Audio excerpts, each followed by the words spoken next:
না কি করতেছেন এই রাত্রে? কি করতে আসছেন? এই মহিলাটাকে আপনার বাড়ি কোথায়? ক্রান্তিতে। এই রাত্রে জঙ্গলের পাশে কি করতেছেন? এই রাত্রের মধ্যে কি করতেছেন এখানে? এটা কি বসার জায়গা আপনাদের? এটা বসার জায়গা? ডাকেন, কাকে ফোন করবেন ডাকেন। আবার মাল খাচ্ছেন এখানে রাত্রে রাস্তার মধ্যে বসে? অসুবিধা কি আছে তোমাদের? হ্যাঁ না, কোথায় তারা খাইতে পারে? ফোন করো না, ফোন করো। লোক ডাকবো, ওই ডাকতো, ফোন করতো, রঞ্জন কাকু ডাক দে। এই মাল খাচ্ছে এখানে মহিলা নিয়ে রাত্রের মধ্যে, আবার সারতেছেন কেন? আরে এটা হতে পারে, না না, কেন হইতে পারে? কেন হইতে পারে এটা? এই যে ফটো হচ্ছে, ভিডিও হচ্ছে, সব লাইভ ভিডিও হচ্ছে এই রাত্রের অন্ধকারে। কোথায় আপনার বাড়ি? কোথায় কোথায় কোথায়?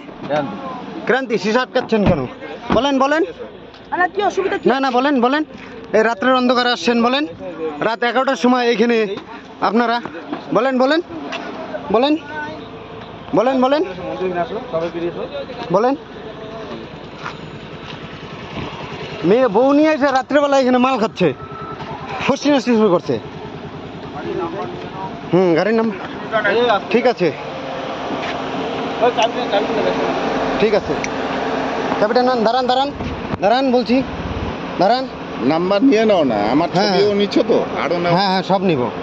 বন্ধ করেন, স্টার্ট বন্ধ করেন, বন্ধ করেন, বন্ধ করেন, বন্ধ করেন, স্টার্টটা বন্ধ করেন, স্টার্টটা বন্ধ করেন বলছি। এই কাকু, স্টার্টটা বন্ধ করো তো, গাড়ি থেকে নামেন। না না না, মহিলা নিয়ে, মহিলা ওই আগায় গেছে, গাড়ি নিয়ে চলে গেছে। রাখেন, লোকজন আসবে তারপরে। সে থাক না, অসুবিধা নাই। আপনারা যদি কিছু না করেন ভয় কিসের? এইখানে মাল খাচ্ছেন, সব ভিডিও রেকর্ড হচ্ছে, মহিলাটা মাল ইয়ে করতেছে। এটা মাল খাওয়ার জায়গা?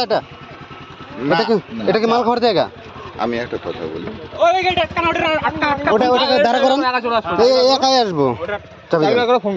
চাবি নাই তো, এই যে চাবি, এই যে চাবি দেন। আচ্ছা ভাই, চাবি নিতে হবে না, তোমরা মানে মহিলাটাকে ডাকেন। আমরা কিচ্ছু চাই না, মহিলাটাকে ডাকেন। তোমরা বলো। না না না, এই ভিডিও হচ্ছে এখানে এখনো। যা তো আটকা তো এখানে। ওই রঞ্জন কাকার ফোন করতো। রঞ্জনকে ফোন করো। ঠিক আছে, ফোন করতেছি। মহিলা নিয়ে এসে এখানে মাল খাচ্ছেন, এটা কি মাল খাওয়ার জায়গা রাস্তার মধ্যে? আপনারা ছেলেরা আসতেন, তার ব্যাপার ছিল আলাদা। আবার মাল ছাড়তেছে, টোটাল ভিডিও রেকর্ড হয়ে গেছে আমার কাছে। আমরা অনেকদিন থেকে ফলো করছি। হ্যাঁ অনেকদিন, খালি আজকে না, এর আগে ওইখানে ছিল না। আপনারা ছিলেন কিনা আমি জানি না। কাকু, আরে ভাইস্তা চিনো না রে বাবা, আমি কি বলছি? না সিনিয়র লোক তোমরা আমরা না তুমি করো, তোমাদের এই বাইরে আসেন, আপনি বাইরে আসেন, কথা হবে। বাইরে আসেন। থাক না, ড্রিঙ্ক করছে অথবা বসে আছে, অসুবিধা কি আছে? থাক না, অসুবিধার কিছু না।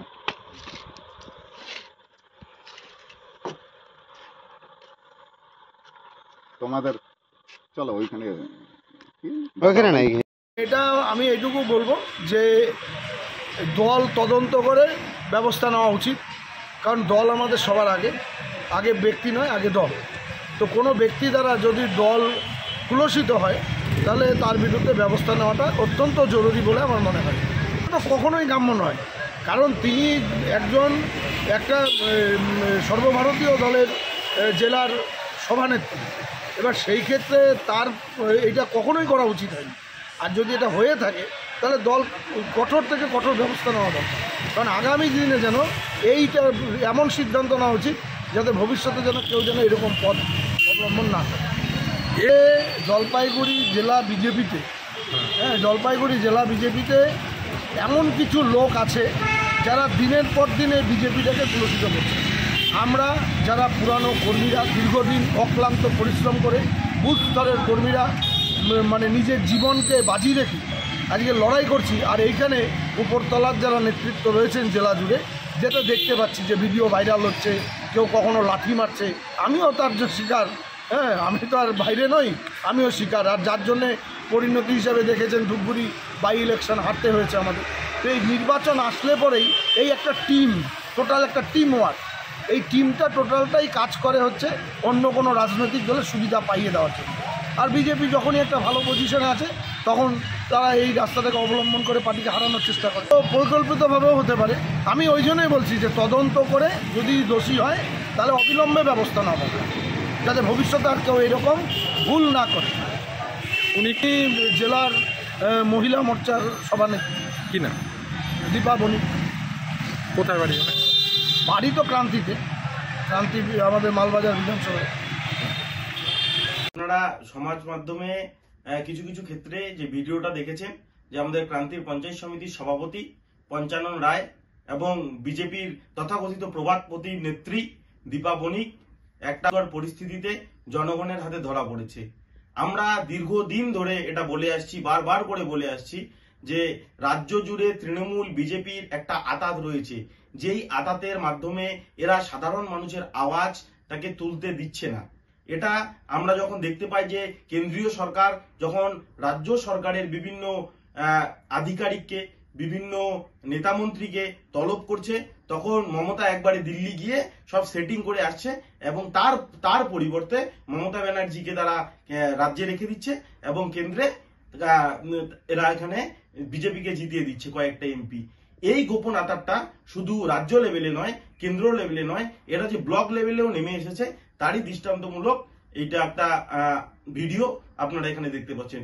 এটা দিনের আলোর মতন স্পষ্ট।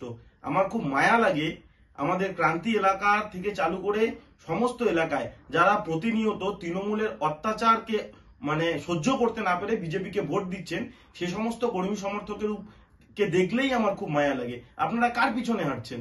এই দীপা বণিকদের পিছনে। এই দীপা বণিকরা কি করছে তা তো আপনারা স্পষ্ট দেখতে পাচ্ছেন। দিনের বেলা আপনাদের সাহায্য, দিনের বেলা আপনাদের পরিশ্রম নিয়ে এই দীপা বণিকরা বিভিন্ন জায়গায় লড়াই আন্দোলন করে বেড়াচ্ছে, আর রাত্রেবেলায় তৃণমূলের নেতার সাথে সেটিং করে মদ্যপান করছে। তাই এখনো সময় আছে, এখনো সুযোগ আছে। আপনারা যদি চান তাহলে লাল ঝান্ডায় ফিরে আসুন, লাল ঝান্ডায় লড়াই আন্দোলনে সামিল হন। কারণ দিন শেষে একটা কথা মাথায় রাখবেন, যাহা তৃণমূল তাহাই বিজেপি।